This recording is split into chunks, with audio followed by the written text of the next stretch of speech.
Yes నమస్తే, welcome to morning news. నేను మీ Volga Radhakrishna. ఇక హైదరాబాద్ నుంచి అంతరిక్షం వరకు ఏ వార్తలు ఎలా ఉన్నాయో ఒకసారి చూసే ప్రయత్నం చేద్దాం. ఇక ప్రతి విషయాన్ని కూడా మీ ముందు సంక్షిప్తంగా ఉంచడానికి ప్రయత్నిస్తూ ఉంటాను ఎవ్రీడే. అయితే తెలుగు రాష్ట్రాల నుంచి మొదలు పెడితే దేశవ్యాప్తంగా కూడా ఎలాంటి న్యూస్ కొనసాగుతూ ఉంది, ఎలాంటి విషయాలు ఎలా మారుమోగుతున్నాయన్న విషయాలను మనం మాట్లాడుకుందాం. ముఖ్యంగా ఫస్ట్ వచ్చేసి మనం వెలుగు న్యూస్ పేపర్ను చూసే ప్రయత్నం చేద్దాం. ఇందులో భాగంగా ఫస్ట్ ఓపెన్ చేయగానే మనకు కనిపిస్తూ ఉన్న మొట్టమొదటి హెడ్లైన్ ఏంటంటే బోనాలు షురూ. గోల్కొండ అమ్మవారికి తొలి బోనం సమర్పించడం జరిగింది. పట్టు వస్త్రాలు సమర్పించిన స్పీకర్, మంత్రులు కొండా సురేఖ, పొన్నం ప్రభాకర్. లంగర్ హౌస్ నుంచి గోల్కొండ కోట వరకు భారీ తొట్టెలతో ఊరేగింపుతో సహా అందరూ కలిసి, మంత్రులందరూ కలిసి నిన్న విజయవంతంగా అమ్మవారికి తొలి గోల్కొండలో ఉన్నటువంటి ఉజ్జయిని అమ్మవారికి అయితే తొలి బోనాన్ని అయితే సమర్పించడం జరిగింది. ఈ కోణంలోనే ఇక బోనాల పండుగ షురూ అనే చెప్పుకోవాలి. ఇక నుంచి ఈ నెల మొత్తం కూడా కొనసాగే అవకాశం ఉంటుంది బోనాలు. మనందరికీ తెలిసిన విషయమే ఇదంతా కూడా. ఇక అంగరంగ వైభవంగా బోనాల పండుగ కొనసాగుతుంది. ఇక మరోవైపు ఇక ఇంకొకటి చూసినట్టయితే అంతర్జాతీయ డ్రగ్స్ వ్యతిరేక దినోత్సవం సదస్సులో సీఎం రేవంత్ రెడ్డి, రామ్ చరణ్, విజయ్ దేవరకొండ. ఎస్, మొత్తం ఎక్కడ చూసినా కూడా మన ముఖ్యంగా అయితే మన తెలుగు రాష్ట్రాల్లో ఈ మధ్యకాలంలో విపరీతంగా మారిపోయింది. ఏదైతే గంజాయి వ్యవహారం కావచ్చు, డ్రగ్స్ వ్యవహారం కావచ్చు, ఇదంతా విచ్చలవిడిగా పెరిగిపోతుంది. ఈ క్రమంలోనే దీనిపైన అయితే ప్రస్తుతం ప్రభుత్వం అయితే ఉక్కుపాదం మోపడం మొదలుపెట్టింది. గత ప్రభుత్వం కూడా కొన్ని చర్యలు చేపట్టింది, కానీ అవి కాస్త నామమాత్రంగానే అనిపించాయి. కానీ ప్రస్తుతం ఉన్న సిచ్యువేషన్లో సీఎం రేవంత్ రెడ్డి మాత్రం చాలా తీవ్రంగా ఖండిస్తూ ఉన్నాడు. ఈ వ్యవహారాన్ని మాత్రం ఖచ్చితంగా అంతు చూస్తా అన్న కోణంలో ఇంకా దీనికి సంబంధించి ఈగల్ అనే ఒక టీంను ఏర్పాటు చేసి, అంటే డ్రోన్లతో ఎక్కడ ఏ మొక్క పెరిగినా కూడా, కల్తీ మొక్క ఎక్కడ పెరిగినా కూడా దాని అంతు చూసి, అంటే దాన్ని పసిగట్టే డేగ కళ్ళతో పసిగడుతుంది ఆ యొక్క డ్రోను. మరి అలాంటి డ్రోన్లను ఉపయోగించి, అలాంటి టెక్నాలజీని ఉపయోగించి ప్రస్తుతం అయితే దీనిపైన ఉక్కుపాదాన్ని మోపుతున్నారు ప్రస్తుత ప్రభుత్వం అయితే దీంట్లో భాగంగానే నిన్న ఏదైతే డ్రగ్స్ వ్యతిరేక దినోత్సవం ఏదైతే ఉంటుందో అందులో భాగంగానే నిన్న విజయ్ దేవరకొండ ఇంకా రామ్ చరణ్లు ఇద్దరు పార్టిసిపేట్ చేశారు. ఇద్దరు కూడా అదే విషయాన్ని తెలియజేశారు. ఇలాంటి విషయంలో ప్రభుత్వం ఇలా ముందడుగు వేయడం మాకు కూడా గర్వకారణమే. మా వంతు మేము ప్రయత్నం చేస్తాం.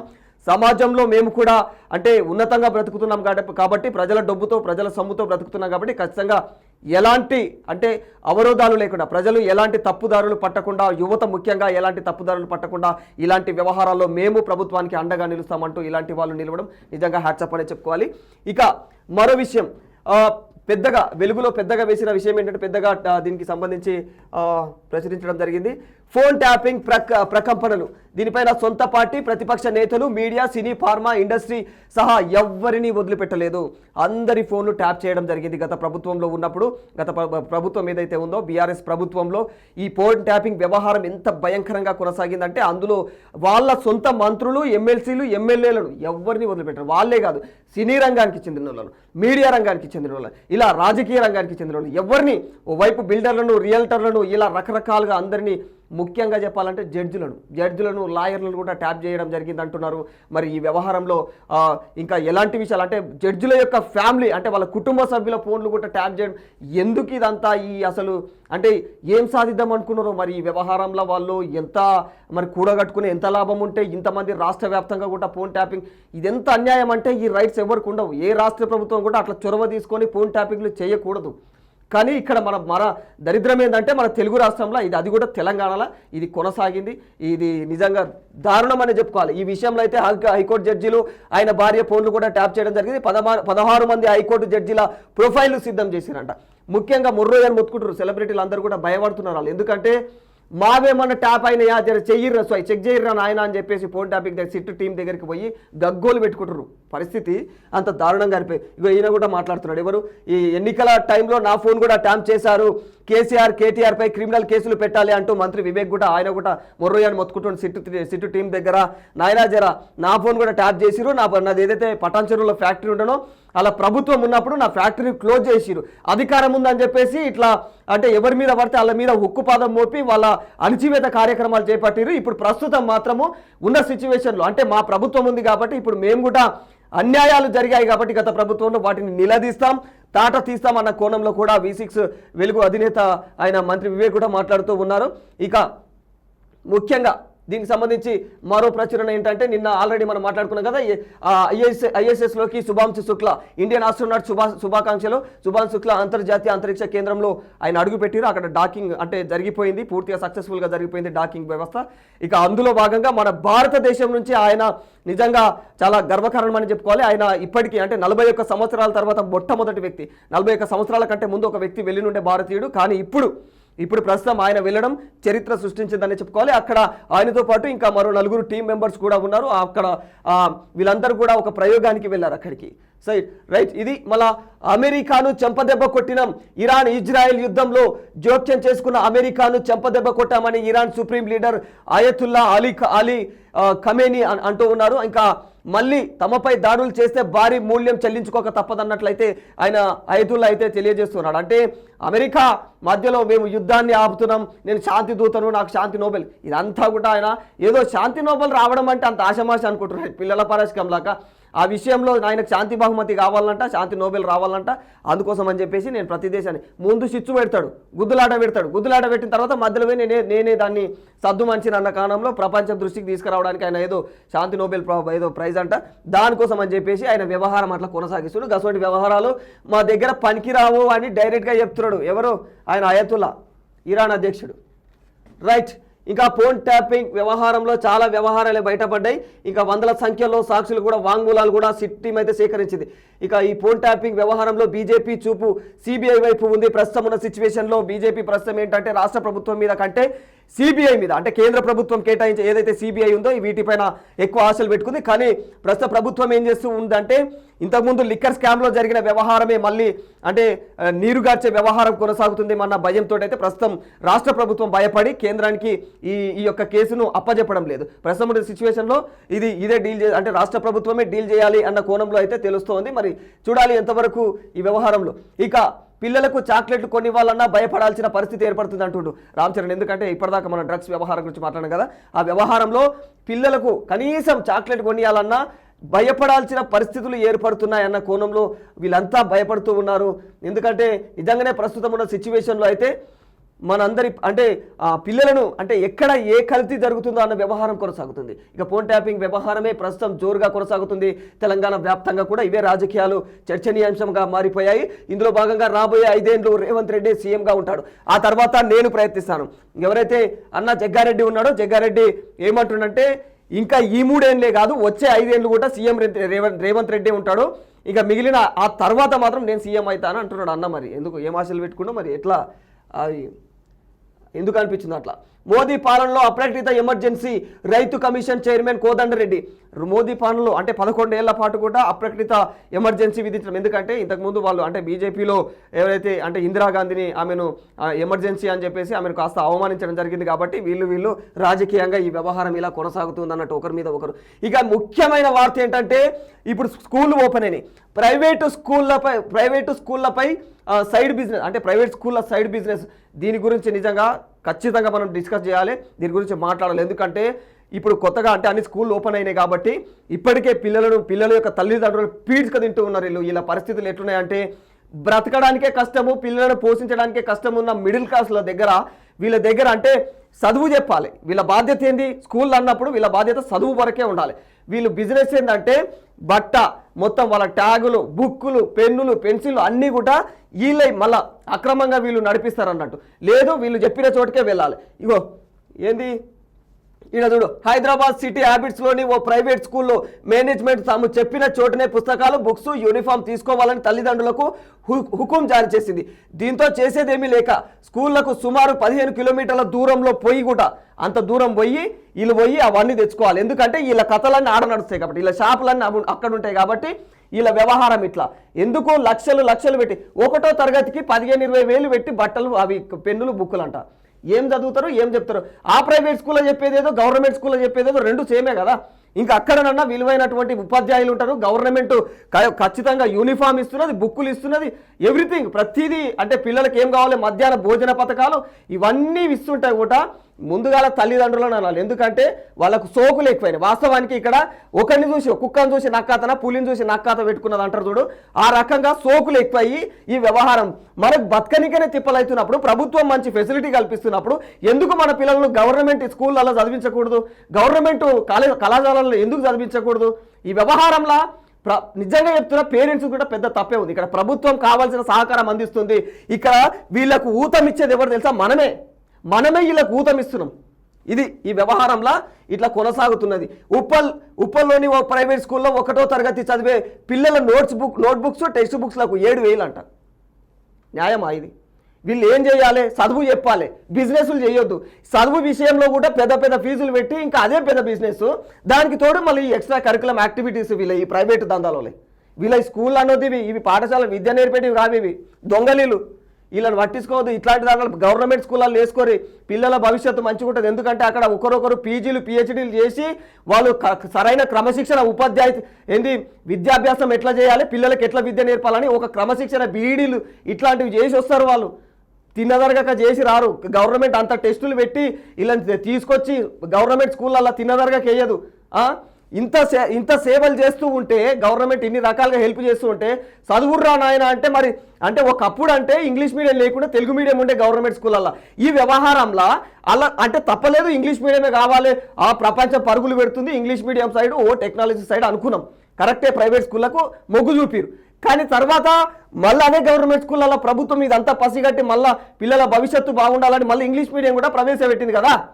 అయినప్పటికీ మనకు కనువిప్పు కావట్లేదు. అంటే మన దగ్గర మనకు వదిలించుకోవాలని మన దగ్గర ఉన్నప్పుడు గవర్నమెంట్ ఏం చేస్తారు, ఎవరు ఏం చేస్తారు? ఇంకా మళ్ళీ వాళ్ళ మీద ఆరోపణలు అక్రమాలు జరుగుతున్నాయి, విద్యా దాంట్లో ఇట్లా మనం చక్కగా ఉండి మాట్లాడాలి. అది ఓకేనా? ఇది పరిస్థితి. ఇంకా ఏంటి? హైవేల విస్తరణ, బైపాస్లకు ఫండ్స్ 30 ప్రాజెక్టులకు దాదాపు 4,872 కోట్లు కేటాయించిన కేంద్రం. ఇక ఆ నిధులతో రాష్ట్రంలో 311 కిలోమీటర్ల వరకు పనులు కొనసాగే అవకాశం ఉందంటున్నారు. అయితే త్వరలోనే ఏదైతే డిపిఆర్లకు టెండర్లు పిలుపునిచ్చే అవకాశం కూడా ఉంది. అయితే ముఖ్యంగా ఇందులో భాగంగా కేంద్రం శాంక్షన్ చేసిన ప్రాజెక్టుల వ్యవహారంలో, ఈ రోడ్లు శాంక్షన్ చేసిన వ్యవహారంలో మహబూబ్ నగర్ బైపాస్ 11 కిలోమీటర్లకు 550 కోట్లను కేటాయించింది. హుజూర్ నగర్ బైపాస్ ఏదైతే ఉందో దానికి 7 కిలోమీటర్లకు దాదాపుగా 180 కోట్లు ప్రవేశపెట్టింది. ఇక భూపాలపల్లి బైపాస్ ఏదైతే ఉందో 22 కిలోమీటర్లది, దానికి 500 కోట్లను కేటాయించడం జరిగింది. ఇక ఖానాపూర్ బైపాసు చెలగల్ హైవే విస్తరణకు రెండు లేన్ల విస్తరణ కూడా 54 కిలోమీటర్లకు గాను 750 కోట్లను కేటాయించడం జరిగింది. ఇక ఏదైతే దుద్దెడ నుంచి సిరిసిల్ల 2 లేన్ల నుంచి 4 లేన్ల విస్తరణ ఏదైతే ఉందో 54 కిలోమీటర్లు, ఇది దానికి దాదాపుగా 1150 కోట్లను కేటాయించడం జరిగింది ప్రభుత్వం ఈ రకంగా. ఇంకా మద్నూరు అంటే కేంద్ర ప్రభుత్వం మద్నూరు బోధన హైవే విస్తరణకు 39 కిలోమీటర్లకు 634 కోట్లు. హైదరాబాద్ భూపాలపల్లి హైవే బ్రిడ్జ్ నిర్మాణానికి 1 కిలోమీటర్కు 150 కోట్లు. హైదరాబాద్ శ్రీశైలం హైవే విస్తరణకు 6 కిలోమీటర్లకు 100 కోట్లు.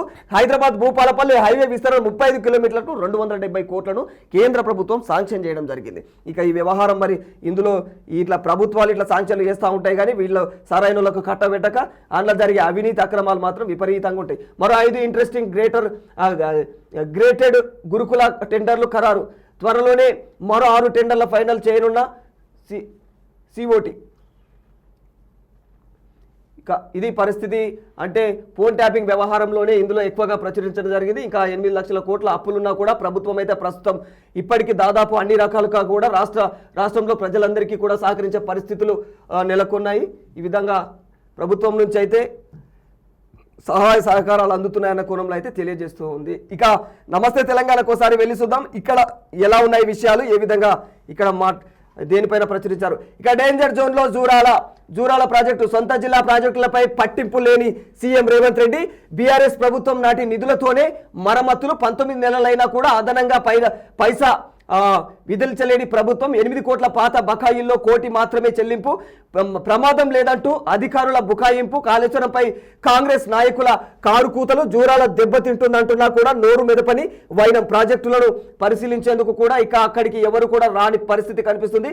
ప్రియదర్శిని జూరాల ప్రాజెక్టు గేట్ల వద్ద ఇప్పటికే తెగిపోయినటువంటి ఐరన్ రోప్స్ ఉన్నాయి. ఇప్పటికే 4 ఐరన్ రోప్స్ అక్కడ చెడిపోయినాయి. అక్కడ దాదాపుగా ఇక్కడ ఉన్న పరిస్థితులు నిజంగా అంటే ఈ వర్షాలు ఎక్కువైనాయి, వరదలు ఎక్కువైతున్నాయి కాబట్టి అక్కడ ఉన్న పరిస్థితులను ఇప్పటికైనా అంటే అధికారులు గుర్తించారు కాబట్టి ఈ క్రమంలో ప్రస్తుతం ఇంకా ప్రమాదం తప్పిందనే చెప్పుకోవాలి. ఇక్కడ దీనిపైన ప్రస్తుతం వీళ్ళు అంటే బీఆర్ఎస్ నాయకులు ఎవరైతేనో వాళ్ళు ఆరోపిస్తున్నారు అన్నట్టు. ఎందుకంటే మేము గత ప్రభుత్వంలో చాలా ఉద్ధరించుంటే కదా, ఈ ప్రభుత్వం ఎందుకో ఉద్ధరియకపోయా అన్న కోణంలో కూడా ఇక్కడ వీళ్ళు డేంజర్గా అంటే వీటి గురించి మాట్లాడుతున్నారు. తెగిపోయినటువంటి ప్రాజెక్టు ఏవైతే 4 క్రస్టెడ్ గేట్ల రోప్లు ఉన్నాయో అవి వరద ఉధృతి పెరిగితే ఇంకా కొట్టుకుపోయే అవకాశం ఉందని ఓవైపు కేటీఆర్ కూడా కాంగ్రెస్ పైన నిప్పులు చెరుగుతూ ఉన్నారు. కంచె దాటి భూముల తాకట్టు, వాస్తవాలను దాచి నిబంధనలు ఉల్లంఘన, తనఖా వెనుక రేవంత్ సర్కార్ అక్రమాలు, హెచ్సియు అంశాలపై కూడా సెబీకి హరీష్ ఫిర్యాదు చేసినట్టు తెలుస్తుంది. ఆర్థిక నేరం పైన సమగ్ర విచారణ జరపాలని కూడా ఆయన లేఖ రాశారు.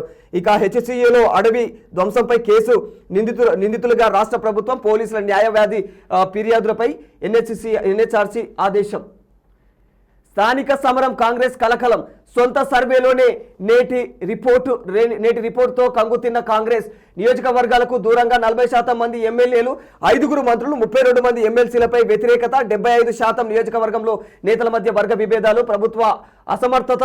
ఇక బయటపెట్టిన కేటీఆర్, హరీష్ రావులు. ఇక వీళ్ళు అవి రాజకీయం కొట్లాటాలు అన్నట్టు. అక్కడ వాళ్ళ పరిస్థితి ఎట్లుంది, రాజకీయంగా వీళ్ళు ఎట్లున్నారు, వాళ్ళు ఎట్లున్నారు, ఒకరి మీద ఒకరు దుమ్ము మన్నెత్తి పోసుకునే వ్యవహారం ఇదంతా కూడా. ఇక ఈ న్యూస్ పేపర్లు ఏముంటుంది మనకు అందరికీ తెలిసిందే. ప్రస్తుత ప్రభుత్వాన్ని తిట్టి పెట్టుడే అంతేనా. 29లోగా చెల్లించాలని ఆర్ఈసీ లేఖ. దీనిపైన ఈ ప్రాజెక్టు పైన ఏదైతే ఉందో దీనికి సంబంధించి ఇంకా ఇదంతా 3 ముచ్చట. ఈనాడుకి వెళ్ళిపోదాం. ఈనాడులో ఇక అయినా చూడు మొత్తం ఏం యాడ్లేదు, యాడ్ వ్యవహారం.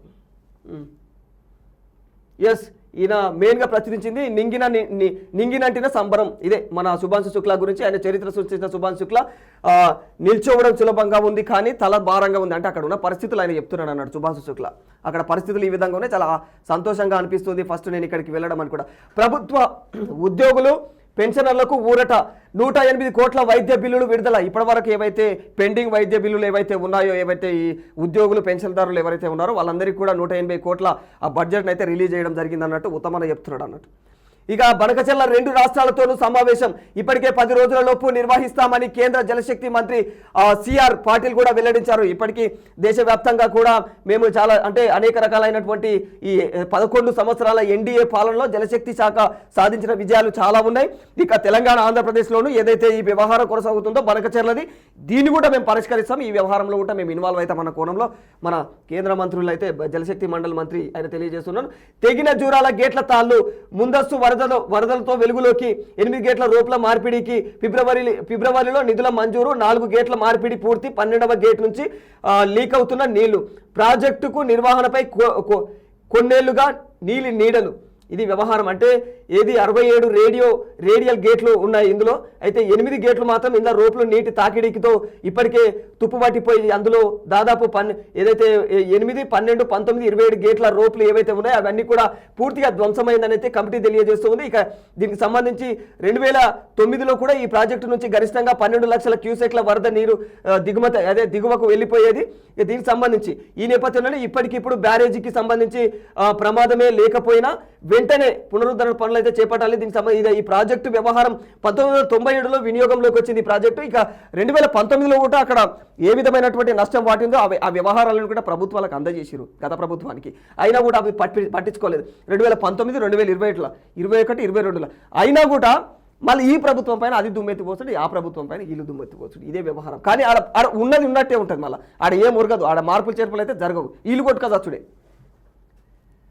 ఇక రైతుకు బహుమతిగా పసుపు బోర్డు 29న అమిత్ షా చేతుల మీదుగా ప్రారంభం. కేంద్ర మంత్రి కిషన్ రెడ్డి వెల్లడింపు.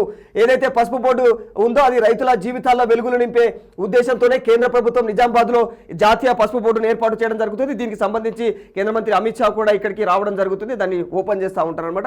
దీనివల్ల పసుపు పండించే రైతన్నలకైతే మేలే జరుగుతుందని చెప్పుకోవాలి.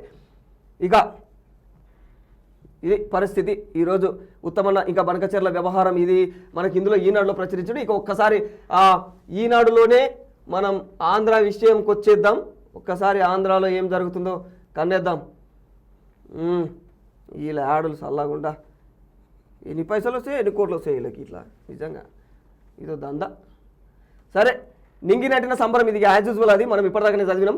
అయితే గంజాయి డ్రగ్స్ పై సమరం ఇక్కడ కూడా ఇప్పటిదాకా మనం రేవంత్ రెడ్డి ప్రభుత్వం తెలంగాణలో చేసింది కదా గంజాయి వ్యతిరేక దినోత్సవం అని చెప్పేసి, అదే డ్రగ్స్ వ్యతిరేక దినోత్సవం అని చెప్పేసి. ఇందులో భాగంగా చంద్రబాబు నాయుడు కూడా గుంటూరులో నిర్వహించిన ఈ కార్యక్రమాన్ని, ఇందులో భాగంగా ఆయన కూడా హెచ్చరికలు చేస్తూ ఉండనమాట. ఎవరైతే ఈ ఈగల్ అనే ఏదైతే దీని ద్వారా అయితే ఈగల్ అనే సంస్థను ఏర్పాటు చేసిరు, దీని ద్వారా ఇదంతా కూడా అరికడతాం, అందరినీ కూడా ఎవరిని వదిలిపెట్టమన్న కాన్సెప్ట్లో చంద్రబాబు నాయుడు అయితే ఆయన తెలియజేస్తున్నాడు. ఇంకా గ్రామీణ ప్రాంతాల్లోనూ అన్న క్యాంటీన్లు ఇప్పటి వరకు నగర ప్రాంతాల్లో టౌన్ ఏరియాలోనే ఉంటుండే, ఇప్పుడు మళ్ళీ గ్రామీణ ప్రాంతాలలో కూడా దాదాపుగా ఈ అన్న క్యాంటీన్లను అభివృద్ధి చేయడం కోసం అని చెప్పేసి ఇప్పటికే 7 క్యాంటీన్లను ఏర్పాటు చేయడం జరిగింది. దానికోసం అని చెప్పేసి 4.47 కోట్లను అయితే నిధులు కేటాయించింది ప్రభుత్వం. ఇది ఐఐటిఎన్లను అడ్డాదారులు తొక్కించారు. ఐఐటిఎన్లను అడ్డాదారులు తొక్కించారు. మద్యం కుంభకోణంలో పాములుగా వాడుకున్నారు. సివిల్స్కు సన్నద్ధమైనటువంటి వ్యక్తులను వాళ్ళకు ముడుపులను సొమ్ములను చెల్లించి వాళ్ళని తప్పుదారి పట్టించడం, డబ్బుల ఆశ చూపించి ఎంతో మందిని అవినీతి ఉచ్చులోకి తీసుకురావడం. అంటే గత ప్రభుత్వంలో ఏదైతే ఉందో వాళ్ళందరినీ కూడా లిక్కర్ విషయంలో గత ప్రభుత్వం వాడుకుంది అన్న కోణంలో అయితే లిక్కర్ వ్యవహారం అక్కడ మనకు గత ప్రభుత్వం బీఆర్ఎస్లో తెలంగాణ వచ్చి కవిత విషయం బయటపడింది. ఇక్కడ కూడా లిక్కర్ స్కామ్లో వైసీపీ నేతలు కూడా ఉన్నారన్న కోణం కూడా బయట పడింది. కాబట్టి వాళ్ళు ఏం చేసిరంటే మంచి పోరగాలనే ఎన్నుకున్నారు. అది కూడా ఐఐటీలలో పెద్ద చదువులు చదివేటోళ్ళు వాళ్ళందరినీ ఎన్నుకొని మంచిగా ఒక పద్ధతి ప్లాన్ ప్రకారమే అక్కడ లిక్కర్ స్కామ్ అనేది చేయడం జరిగింది. వాళ్ళ జీవితాల భోగిపాలు చేసిరు, వాళ్ళ జీవితాలను మన్ను కొట్టిరు. ఎందుకంటే వాళ్ళు ఏం చేసిరు, ప్రభుత్వమే చేపట్టింది, ఇలా ప్రభుత్వమే ఉంది కదా అని ప్రభుత్వాన్ని చూసుకొని ప్రభుత్వాన్ని చూసుకొని దూకిన తర్వాత ఇప్పుడు మొర్రో అని మొత్తుకుంటారు. ఇదే వీళ్ళ తీస్మార్కాలు వీళ్ళు. ఇక దేశాభివృద్ధితో పర్యాటక రంగానికి కీలక పాత్ర, దేశానికే తలమానికంగా అఖండ గోదావరిని తీర్చిదిద్దుతామన్న కోణంలో అయితే ఇప్పుడు పవన్ కళ్యాణ్ తెలియజేస్తున్నాడు. ఆంధ్రలోనే 7 ప్రాజెక్టులకు 450 కోట్లను కేటాయించడం జరిగింది కేంద్ర మంత్రి గజేంద్ర సింగ్ షెకావత్. డబుల్ ఇంజన్ సర్కార్తోనే అభివృద్ధి ఉప ముఖ్యమంత్రి పవన్ కళ్యాణ్ తెలియజేస్తున్నారు. దేశంలోనే అంటే పర్యాటక రంగంగా ఈ ప్రాంతాన్ని కీలక పాత్ర పోషిస్తుందని కేంద్ర సర్కార్కు సాంస్కృతిక పర్యాటక మంత్రి గజేంద్ర సింగ్ షెకావత్ అంటూ ఉన్నారు. పర్యాటక అభివృద్ధికి అపారమైనటువంటి వనరులున్న ఏపీ రాష్ట్ర ప్రభుత్వ సహకారంతో ఇప్పటి వరకు 7 ప్రాజెక్టులకు 450 కోట్లను కేటాయించడం జరిగింది అని తెలియజేస్తుండు. ఈ అఖండ ఏదైతే గోదావరి ప్రాజెక్టు ఉందో దీనికి సంబంధించి ఇక్కడ ఈ ప్రోగ్రాం అన్నట్టు వీళ్ళు ఏమంటున్నారు ఈ విషయంలో, వీళ్ళందరూ కూడా మంత్రులు వీళ్ళందరూ పార్టిసిపేట్ చేశారు. ఇక వైకాపా హయాంలో పట్టాల పందేరం అంటే ఆ టైంలో ఏదైతే బీదోళ్లకు ఇంటి పట్టాలు అందజేసేదో బీదోళ్ళకి ఇంటి పట్టాలు అందజేసినామని చెప్పారు, కానీ అక్కడ బీదోళ్ళకి అందలేవు. మొత్తం కూడా ఎవరైతే లత్కొరగాలు ఉంటారో 4 చక్రాల బండ్లు, ద్విచక్ర వాహనాలు అన్నీ మంచి అంటే వాళ్ళు హై కరెంటు బిల్లులు పే చేసేటోళ్ళు, ఇట్లా ఆల్రెడీ వ్యాపారస్తులు, ఇంకా అసలు కనీసం వయసు కూడా వాళ్ళకు పట్టా చేయడానికి కనీసం వయసు లేని మైనర్లే ఎక్కువ ఉన్నారంట, పట్టాలు వాళ్ళ మీద ఎక్కువైనాయంట. మరి అంటే చూసుకొని ఎంత అక్రమాలు జరిగినాయో అక్కడ పేదోళ్లకు ఇంటి పట్టాలు చెల్లింపులు ఆంధ్రాలో గత ప్రభుత్వంలో ఇట్లాంటి వ్యవహారం జరిగిందని ప్రస్తుత ప్రభుత్వం అట్లా తెలియజేస్తుంది. దాదాపుగా 50,000 మందికి పైగా అనర్హులు ఉన్నట్లు ఇందులో ఇటీవల తేలింది. ఇంకా వీరిలో అత్యధికంగా 10,000 మంది అన్నమయ్య జిల్లా నుంచే ఉన్నారంట. అన్నమయ్య జిల్లా నుంచే మొత్తం అక్రమ పట్టాలు పొందినట్టు తెలుస్తుంది ఎక్కువగా. దీంతో పాటు కాకినాడలో 5,000 మంది, ఇక పల్నాడులో అంటే 2,800 మంది, నెల్లూరు జిల్లాలో వచ్చేసి 2,478 మంది చొప్పున ఇలా రకరకాలుగా అక్రమ పట్టాలు చేసుకొని ఇక యథేచ్ఛగా అక్కడ ఎంజాయ్ చేస్తున్నారని చెప్తుంది ప్రస్తుత ప్రభుత్వం అక్కడ ఆంధ్రాలో వైసీపీ పైన టీడీపీ. ఇక పోలవరం బనకచెర్లపై 10 రోజుల్లోపు 2 రాష్ట్రాల్లోనూ సమావేశం ఏర్పాటు చేశాం కేంద్ర జలశక్తి మంత్రి. ఇది ఇప్పటివరకే మనం మాట్లాడుకున్నాం. ఇక మరి ముఖ్యమైన విషయం ఏంటంటే నేడు పూరి జగన్నాథుని రథయాత్ర. ఇంకా ఇది భారతదేశంలోనే అత్యంత పవిత్రమైన రోజు అని చెప్పుకోవాలి. ఈ రోజును చాలామంది అందరూ కూడా పవిత్రంగా భావిస్తూ ఉంటారు మన భారతదేశం మొత్తంలో. అయితే జగన్నాథుని ఏదైతే విశ్వ ప్రసిద్ధ రథయాత్ర ఏదైతే ఉంటుందో ఒడిశాలోని పూరి జగన్నాథ ఆలయంలో ఈ రోజే స్టార్ట్ కాబట్టి ఈ రోజు నిర్వహిస్తూ ఉంటారు. ఇంకా అక్కడిని ఆదర్శంగా తీసుకొని ఇక్కడ లోకల్లో ఉన్న పూరి జగన్నాథ టెంపుల్స్ ఎక్కడెక్కడ ఉంటాయో అక్కడ ఇదంతా కూడా ఈరోజు ఈ కార్యక్రమం చేపడుతూ ఉంటారు అన్నట్టు. ఈ రైట్ సాక్షి ఈ విధంగా ఏపీ వార్తలను పోర్ట్రేట్ చేసి అంటే ఈ విధంగా ప్రచురించింది. ఇదేది ఈనాడు. ఇప్పుడు సాక్షికి వెళ్ళిపోదాం. సాక్షి ఎట్లా దుమ్మెత్తిపోతాం చూద్దాం ఒకరి మీద ఒకరు. ఇక ఆ ఖాతాలను బహిర్గతం చేయండి, వీసా దరఖాస్తుదారులు తమ 5 ఏళ్ల సోషల్ మీడియా కార్యకలాపాల్ని బహిర్గతం చేయాలని అమెరికా ఎంబసీ ఆదేశించింది. ఎవరైతే విదేశాల నుంచి అమెరికాకు వెళ్ళి అక్కడ నివసించాలనుకుంటారో వాళ్ళందరూ కూడా వాళ్ళ సోషల్ మీడియా ప్లాట్ఫామ్లలో ప్రతి ఒక్కరు కూడా ఎవరు ప్రైవేట్లో పెట్టొద్దు. వాళ్ళ ప్రొఫైల్ ప్రైవేట్లో పెడితే ఖచ్చితంగా మేము అక్కడ అనుమతించమన్న కోణంలో ఎవరు చెప్తారో అక్కడ మన అమెరికా ఎంబసీ తెలియజేస్తూ ఉందన్నట్టు ఈ వ్యవహారం. అమెరికా చెంప చెల్లుమనిపించాం. ఖతార్లోని అమెరికా వైమానిక స్థావరాలపై క్షిపణులు ప్రయోగించే సత్తా సాటుకున్నామని ఇరాన్ సుప్రీం నేత ఆయన తెలియజేస్తున్నారు. ఇది అంటే ఈయన ఇప్పటి వరకు వేసుకుంటున్నాడు అమెరికా మొత్తానికైతే. ఇక ప్రజాస్వామ్యాన్ని పరిరక్షించండి, ఇది చాలా పెద్దగా వేసుకున్నారు. ఏంలా సాక్షిలా ఏందో చూద్దాం. దీని అరాచక పాలనను అడ్డుకోండి.